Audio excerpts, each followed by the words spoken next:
Assalamualaikum warahmatullahi wabarakatuh. Saya akan menjelaskan tentang parts of speech atau bisa juga disebut dengan pancapip.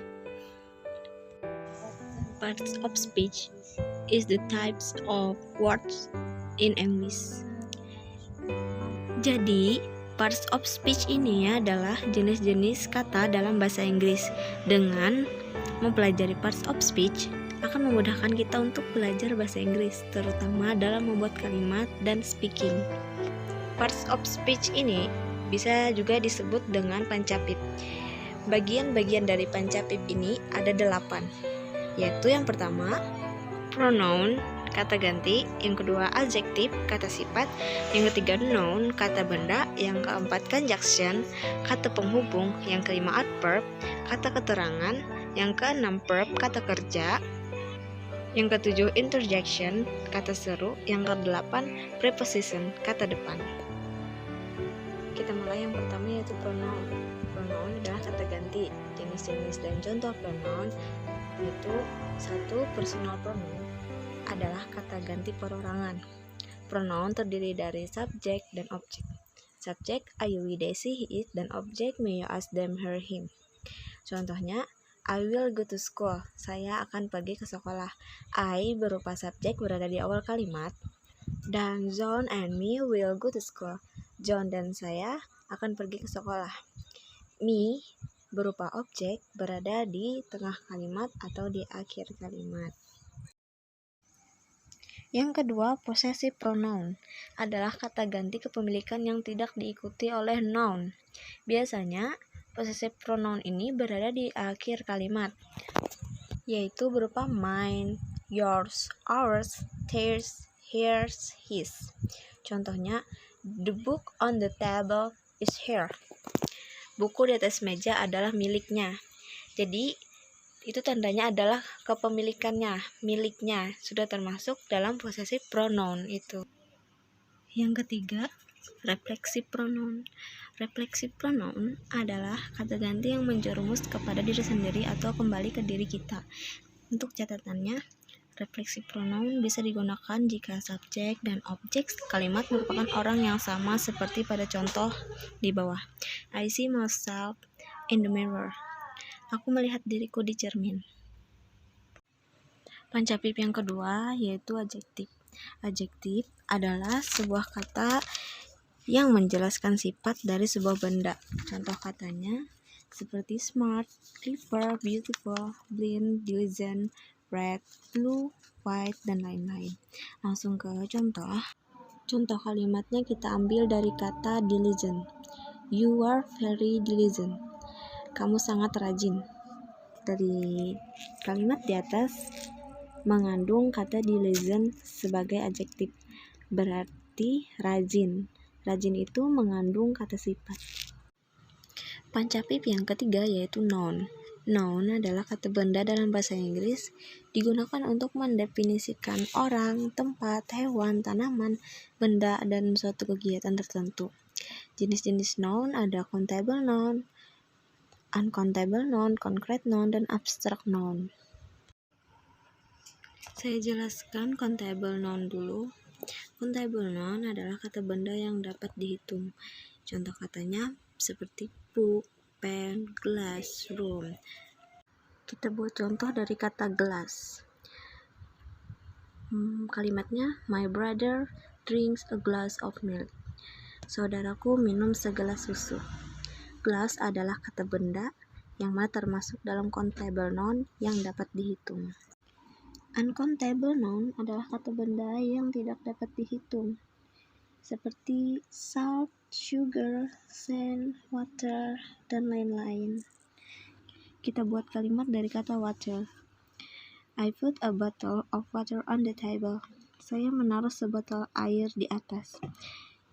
Water adalah noun, termasuk dalam jenis uncountable noun yang tidak dapat dihitung. Concrete noun adalah kata benda yang bisa dilihat atau nyata. Contoh katanya seperti tree, house, people, car, book, dan lain-lain. Mari kita buat kalimat dari book. Reading a book is my hobby. Membaca buku adalah hobiku. Buku juga termasuk dalam concrete noun, sehingga benda itu nyata dan bisa dilihat. Lanjut, yang terakhir, abstract noun adalah kata benda yang tidak dapat dilihat tetapi dapat dirasakan, seperti happiness, sadness, love, life, silent, dan lain-lain. Kita buat kalimat dari kata silent, yaitu proverb says that silent is gold. Pepatah mengatakan bahwa diam itu adalah emas. Silent artinya diam. Berarti kita tidak dapat melihat benda itu, tapi kita dapat merasakannya. Pancapip yang keempat yaitu conjunction. Conjunction adalah kata sambung untuk menghubungkan klausa, frasa, dan kata secara bersama untuk menyusun sebuah kalimat dan menunjukkan hubungan di antara kata-kata tersebut. Nah, kita lihat di situ ada gambar contoh kata dari conjunction. Nah, kita lihat dulu di situ ada contoh kalimat dari conjunction. Pertama-tama kalian harus buat dulu kalimat pertama, terus cari yang berhubungan dengan kalimat pertama tersebut. Setelah itu kalian masukkan kata dari conjunction-nya. Begitu cara membuat kalimat conjunction. Pancapip yang kelima yaitu adverb.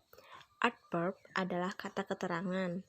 Adverb terbagi menjadi 4, yaitu yang A, adverb of time adalah kata keterangan waktu seperti everyday, now, today, dan lain-lain. Terus yang B, adverb of place adalah kata keterangan tempat seperti here, there, at home, dan lain-lain. C, adverb of manner adalah kata keterangan seperti suatu pekerjaan atau tentang seseorang, misalnya seperti quickly, heavily, beautifully, yang ada terbuat ly di belakangnya. Terus D, adverb of frequency adalah keterangan sesuatu atau seberapa sering sesuatu itu dilakukan, seperti always, never, often, dan lain-lain. Pancapip yang keenam, verb adalah kata kerja, yang mana terbagi menjadi 2, yaitu regular verb dan irregular verb. Pertama dulu, regular adalah kata kerja yang penulisan bentuk kedua ketiganya atau verb 2 dan verb ketiga tinggal ditambah d dan id. Dari contoh tabel di atas, perubahan bentuk kata kerjanya teratur, tinggal ditambah d or id pada akhir kata. Kita lihat di situ ada study berubah menjadi studied karena jika ada huruf konsonan yang bertemu dengan y, maka hurufnya dirubah menjadi i. Contoh lain seperti study berubah menjadi studied, try berubah menjadi tried, cry berubah menjadi cried. Selanjutnya yang B, irregular verb adalah verb yang memiliki perubahan kata yang tidak beraturan. Berbeda dengan regular, irregular kalian harus menghafal karena semuanya memiliki bentuk tersendiri. Perbanyaklah membaca kamus agar kalian makin banyak tahu. Pancapip yang ketujuh yaitu interjection. Interjection can be interpreted if we say it accidentally, spontaneously, it's called an exclamation. Kata seru bisa diartikan apabila kita mengucapkan tak sengaja atau secara spontan, maka itu disebut dengan kata seru, seperti hi, hello, good morning, oh there, oh my god, wow, dan lain-lain. Pancapip yang ke-8 yaitu preposition. Preposition atau kata depan adalah kata yang menunjukkan hubungan antara objek dengan kata-kata lainnya dalam sebuah kalimat. Kata ini menunjukkan waktu, tempat, maupun hubungan yang logis antara satu objek dengan objek lainnya. Contohnya seperti in, before, at, on, dan lain-lain. Contoh kalimatnya, I put my phone on the table. Aku menaruh HP di atas meja. Contoh berikutnya seperti in the campus, at the local. Itulah penjelasan part of speech dari saya. Kurang lebihnya saya mohon maaf. Wassalamualaikum warahmatullahi wabarakatuh.